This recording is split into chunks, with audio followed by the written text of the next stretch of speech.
welcome back to Primetime News. And a special welcome once again to our viewers on TVJ International in the Cayman Islands and online at onespotmedia.com. Up first this evening, the Agriculture Ministry is urging Jamaicans to shop around for fruits and vegetables as some supermarkets are pricing items 3 times as high as the farm gate. Speaking at the ministry's quarterly press briefing on Wednesday, Agriculture Minister Floyd Green says while some prices have been increasing since December, many farmers have been selling certain fruits and vegetables at a lower cost. As Kalisha Williams reports, there are also projections that the market could stabilize in the new year.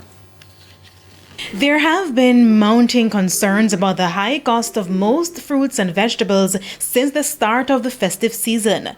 While the Agriculture Ministry is contending that Hurricane Beryl and frequent heavy rain over the past few months have disrupted the market, Permanent Secretary Dermot Spence said things are not as bad as they seem. People are predicting what price is going to be without any information. Agriculture Minister Floyd Green took things further. He explained that some food prices have actually been decreasing. So crops such as cucumber, iceberg lettuce, pak choy, red sweet peppers, we've seen reduction in the first 2 weeks of December. Mr. Green said other fruits and vegetables like pumpkin, papaya and callaloo have been fairly stable. However, the challenge is the markup being applied by some retailers, which is often significantly higher than what farmers are charging. For example, when we look at the average price for local plummy tomato, it is about $660 per kilogram.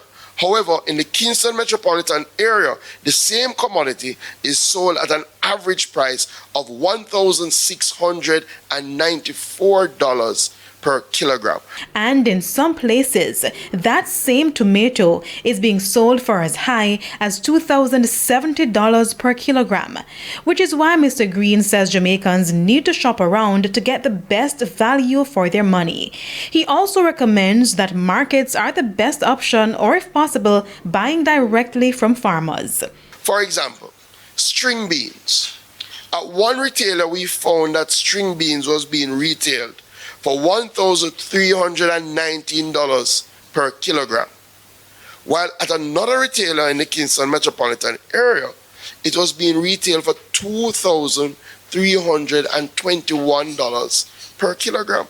That's a 76% price difference. He stressed that the ministry has been doing weekly analyses of the food prices, and Jamaicans can access the price comparison sheet in newspapers and on the ministry's website to see where they can get the cheapest prices.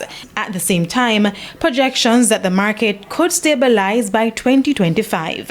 At the supermarket level, and I speak to that, we do hope that as the prices moderate and come down, that will be passed on to consumers. We do expect to see some normalization by mid-January, early February, as production continues to stabilize across the country. Kalisha Williams, TVJ News.